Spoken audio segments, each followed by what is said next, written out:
Oof. Was that a deal? What? I'll get you have one. Have we got a deal here? I'll get you one. I'll get you one. Yeah. It's your Uncle Specs Gonzalez back on I'm here at TOCA Social, where you can eat, drink and score until you're as good as Harry Kane. Who's our guest for a special episode of Assumptions? Follow me.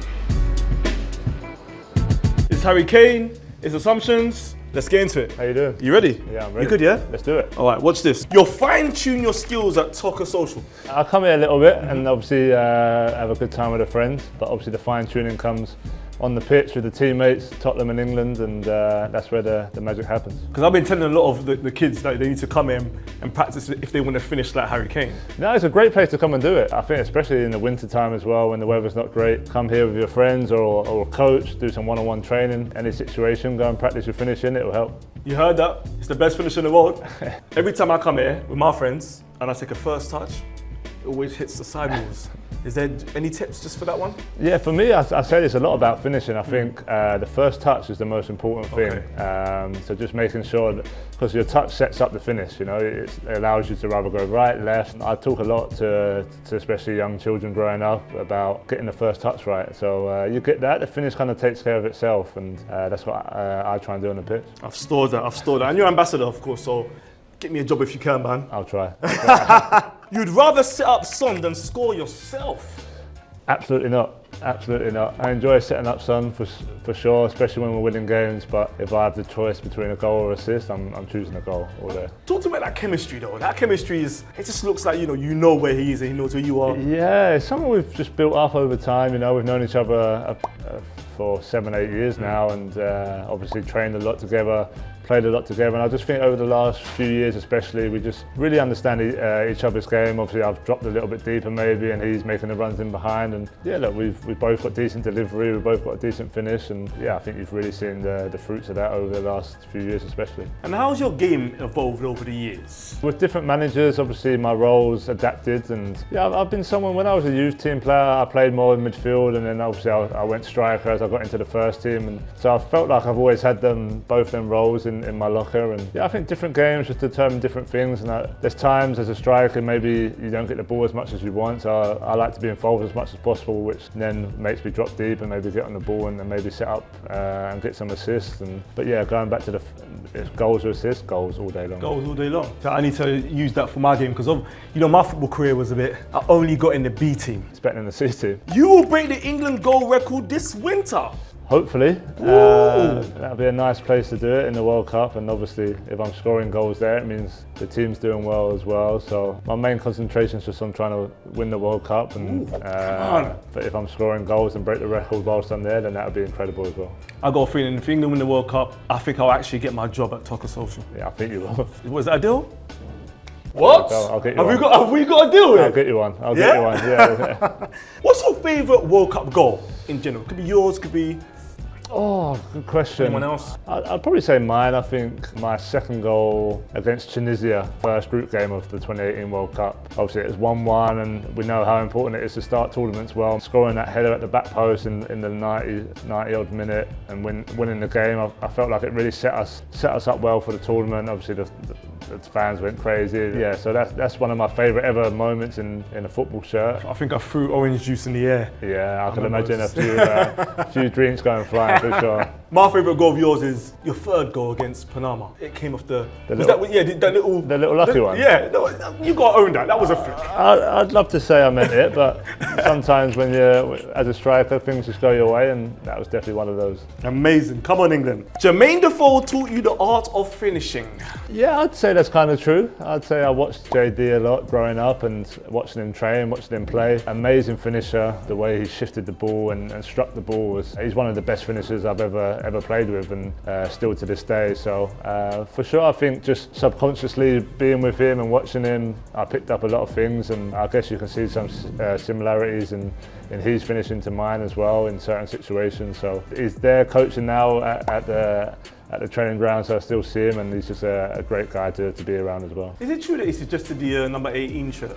Yeah, so he was number 18, and obviously he was leaving, and I was kind of coming through. I'd scored a few goals, and yeah, when he was leaving, he said, "Look, you should take the number 18 shirt, and it's got goals in it." That's what he said. So I did, and that season I scored plenty of goals. So I'll give my credit to him on that one. You played against JD. You was 11 years old. Understand? Yeah. So it was crazy. I was just out playing football with my friends in the street. This black Range Rover pulled up, and Jermaine Defoe and one of his friends got out and just said, "Can we join in?" And just spent probably like 20 minutes just him and his mate just keeping the ball against us. And yeah, I was only 11 at the time, so I think I just joined Spurs. Yeah, to see someone I'm watching every week and looking up to come out and just play with us on the street was quite surreal, really. And it was crazy to then obviously talk to him about that story when we was playing together 6 or 7 years later. That's amazing, man. JD, if you've still got that Range Rover, shout me, because I need a car. Ooh, you are future England manager. Oof, not something I've really thought about, if I'm totally honest. Obviously still feel like I've got plenty of years to play football, but you never know. Management's not something that's kind of in my head at the moment, but I think as you get older and then maybe the career's coming to an end, you start to think of what you can do after that. And management's, I guess with being captain for England and being in a lot of leadership roles, it might be something that I look to do, but England manager's one of the greatest jobs you can ever have, so there'll be a lot of work from now until then. But if it happens, it'll be incredible, but it's not something I'm really thinking about. That's interesting, because on my foot manager season, I'm managing Burnley right now, and I'm in like 34, and you're a manager. Am I? Yeah, a manager of Torquay. Got to start somewhere. Yeah, so I hope the game is not telling me lies, man. Torquay to England. You never know. You'd rather win the Masters than the Super Bowl. I'd rather win the Masters than the Super Bowl, yeah. Winning that green jacket, walking around, going for dinner and that. Let's do it. Because I can't play golf, but you know the standing position? Yeah. You've got a way of, you start in the position you swing. Oh yeah, it's just like a bad habit. Is it? I'm just caught up with, I need to get rid of it, but just something I've just done over time, which helps me a little bit. Amazing. Okay, you turned Tom Brady into a Spurs fan. Not true.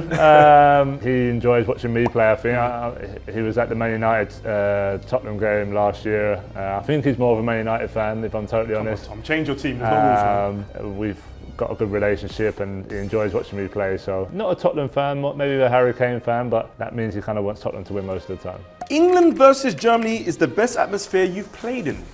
I think the moment I scored the second goal went in, that atmosphere right there was just crazy. I lost my glasses. Yeah, it was just, and even when you watch the videos back and seeing everyone just on top of each other, and that was only I think 60,000 in the stadium at Wembley, so I could only imagine what that would have been like if it was full. But yeah, for sure up there with that moment, just special, and seeing everyone just going off was crazy. Yeah. Resilience is your greatest strength. I think that's true. I think I've had to have a lot of resilience to be where I am now. A lot of ups and downs along the way, and especially when I was younger, dealing with setbacks. And yeah, I think in any job, if you want to be the best at it, you have to be resilient. And I think it's something that's helped me to get to where I am now, and will continue to do so as I get older as well. Because this month, you launched the Harry Kane Foundation.